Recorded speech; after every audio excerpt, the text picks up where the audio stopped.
Sarapan atau enggak sih? My bro, my sis. Pertama maaf banget udah bikin kalian nunggu lama. Kangen, karena aku nggak upload. Ini baru aku upload lagi. Maaf banget buat kalian menunggu, merindukanku. Kegeeran, kayak ada aja yang nungguin. Udah, daripada kebanyakan berhayal. Ayo kita langsung aja ke topik pembahasan yang kita harus fokuskan pada hari ini, pada konten ini, pada video ini.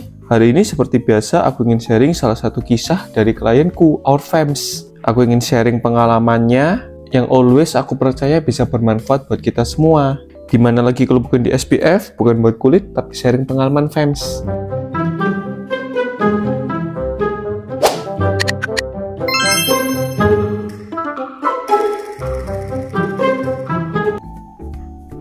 Our Fams kita kali ini cowok, usia 27 tahun. Kita ini ketemu dalam sesi virtual personal trainer.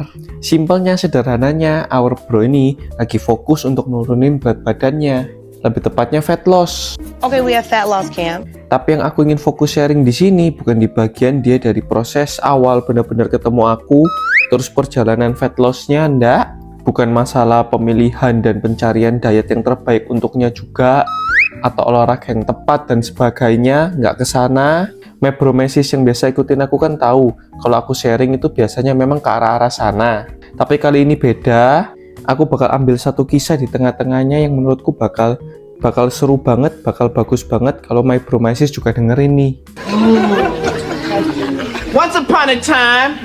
Seperti biasa, aku juga udah minta izin ke our bro kalau aku mau sharing kisahnya nih. Bukan ke pacarnya, bukan ke saudaranya, bukan ke orang tuanya, langsung ke our bro-nya. Oke, jadi kisahnya seperti ini.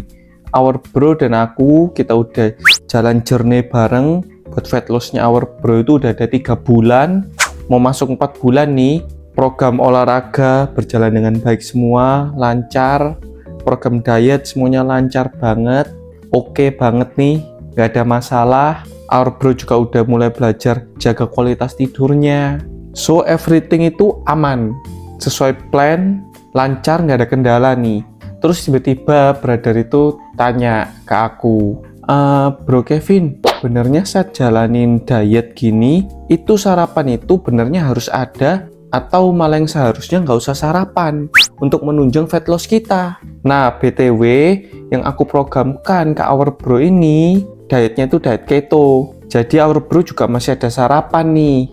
Nah, karena our bro tahu dia lagi dalam proses diet nih, tapi masih bisa sarapan. Dari yang our bro sharing, kenapa dia tanya kayak gitu?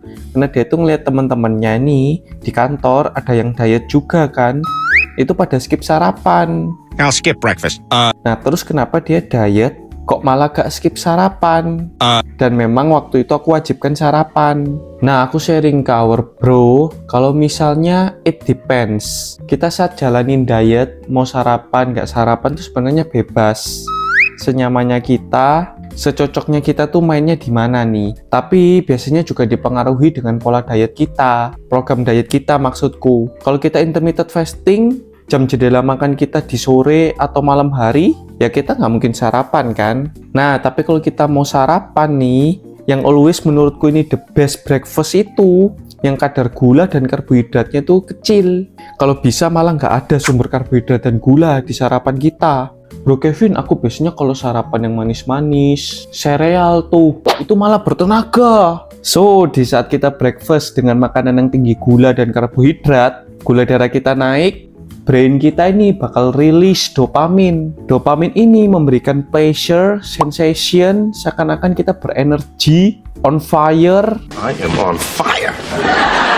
Padahal ini mah cuman sensasi yang aku bisa bilang sensasi semu, sensasi tipu-tipu. Karena ujung-ujungnya kalau kita sarapan dengan makanan yang tinggi karbohidrat dan gula, memang awal-awal kita seakan-akan berenergi.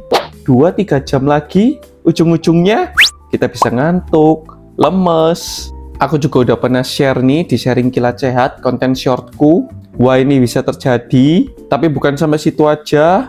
Bahkan kita bisa lapar lagi 2-3 jam lagi, pengen makan lagi yang manis-manis. Yes, itu semua bisa dimulai dengan sarapan kita yang manis-manis tadi. Jadi balik lagi ke our bro, The best breakfast menurutku itu bisa 2 zero calorie breakfast, antara gak breakfast atau minum kopi pahit maybe. Satunya lagi no carb and sugar breakfast, fokus pada protein nih, good fat. That's why breakfastnya brother itu nggak ada sumber karbohidratnya sama sekali, nggak ada sumber gulanya. Fokus pada sumber protein dan good fat aja itu. So breakfast yang aku programkan ke our bro itu biasanya sumber proteinnya bebas, bisa daging, ikan, ayam, telur. Full of protein. Nah, biasanya aku temenin sama avocado sebagai sumber good fatnya nih. Ada kacang-kacangan juga, soalnya pas our bro itu suka nyemil kacang-kacangan juga nih. Terus aku bilang ke our bro, kenapa aku kok harusin brother itu breakfast? Dan yang aku saranin brother untuk jalanin program fat loss ini lebih enak ada breakfastnya. Pertama, sekarang our bro itu sibuk banget, nggak seperti dulu waktu masih kuliah atau SMA. Kalau sekarang itu aktivitasnya padat, kerjanya padat. Busy. Untuk makan itu bisa-bisa kan sangat jarang. Otomatis kalau aku sampai nggak nyempetin brother untuk breakfast, takutku akan kesusahan untuk mencukupi asupan kebutuhan protein dan nutrisi lainnya untuk our bro. Dan yang kedua, brother itu bukan tipe yang sekali makan bisa makan banyak. Lebih jago tiap makan itu nggak terlalu banyak tapi frekuensinya banyak, nyemil dan sebagainya. Itu yang bikin brother dulu SMA, kuliah, badannya Itu 2 alasan why dalam program dietnya brother aku selipin breakfast. Tapi aku sharing ke brother, kalau brother mau coba no breakfast, kita bisa coba, kita bisa eksperimen, siapa tahu cocok juga. It's okay, kalau mau let's go. Tapi brother kita ngomong enggak deh, dia udah nyaman dan cocok sama program diet yang kayak gini, nggak mau aneh-aneh dulu, bener-bener mau fokus dia dalam programnya 5 bulan itu dia ada hasil. So, sekian dari kisahnya brother kita. Yes, agak beda dengan yang biasanya aku sharingin, tapi aku harap ini tetap bisa bermanfaat buat my bro mesis lainnya. Thank you banget juga udah nonton sampai sekarang, sampai akhir video. Thank you banget supportnya, aku seneng banget, happy banget. Makasih banget udah subscribe, makasih banget udah like, makasih banget udah share ke orang yang kalian sayangi. Kita ketemu lagi minggu depan. Ciao.